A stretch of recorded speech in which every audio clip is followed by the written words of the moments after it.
let me make sure that you understand I'm not here representing the NRA. I'm not even a member. Okay?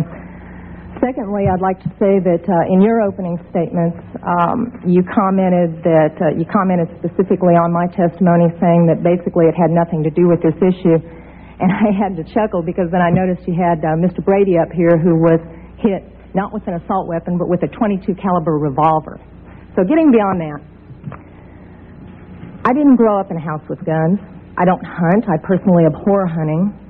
But I was given a gun by a friend when I was 21 to carry in my purse for self-defense, and I was taught how to use it. A couple of years ago, my parents and I went to a cafeteria in Texas on a bright sunny day. We weren't in a dark alley where we weren't supposed to be. And as you all know the story, this madman drove his truck through the window, and he began shooting. Well, immediately, my father and I got down on the floor and put the table up in front of us. And this guy kept shooting. And you're thinking, what could it be? Is it a robbery? That's the first thing that generally comes to mind. And he keeps shooting. It took me a good 45 seconds to realize that this man wasn't there to commit a robbery. He wasn't there for a hit. He was there to simply shoot as many people as he possibly could. Now, I'd like to make something clear. I hear all this talk about how many bullets can go in a clip. I've been there. I can tell you it doesn't matter. It takes 1 second to switch out a clip. You can have 1 bullet or 100 bullets. It doesn't matter, guys. I've been there. He goes, dump, dump, just like that. That's not enough time to rush a man. I promise you. When I finally realized what was occurring, I thought, I got him. And I reached for my purse. He was maybe 12 feet away. Is it possible my gun could have jammed? Sure. Is it possible I could have missed? Sure. But I can tell you I've hit much smaller targets at much greater distances. But then I realized that a couple of months earlier I had made the stupidest decision of my life. I took my gun out of my purse and left it in my car. Because as you well know, in the state of Texas, it's sometimes a felony offense to carry a gun in your purse. I can tell you that I'm not mad at the guy that did this. As he continued, it was obvious that he was a madman. My father, at that point, said, I've got to do something. I've got to do something. He's going to kill everybody in here, and he rushed the man. No way. This guy turned, shot him in the chest. He went down, was obviously mortally wounded. For whatever reason, that made the man change directions and go off to my left.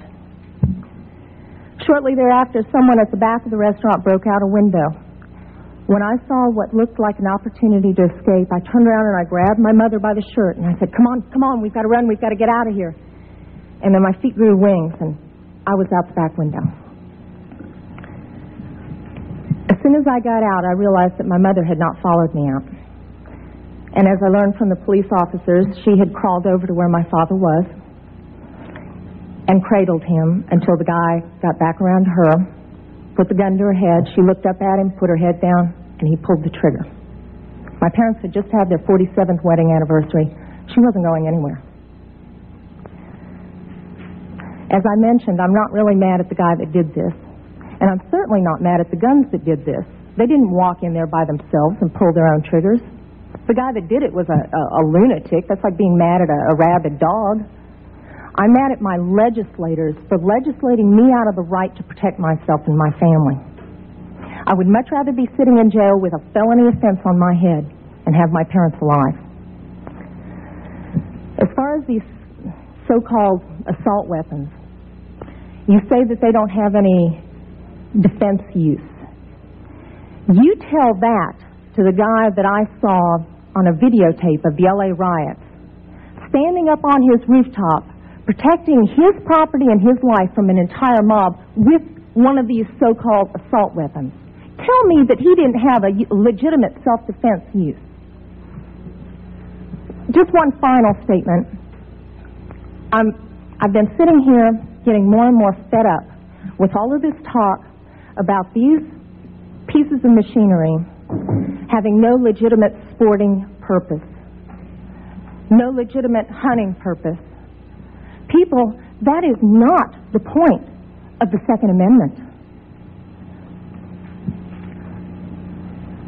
The Second Amendment is not about duck hunting. And I know I'm not going to make very many friends saying this, but it's about our right, all of our right, to be able to protect ourselves from all of you guys up there.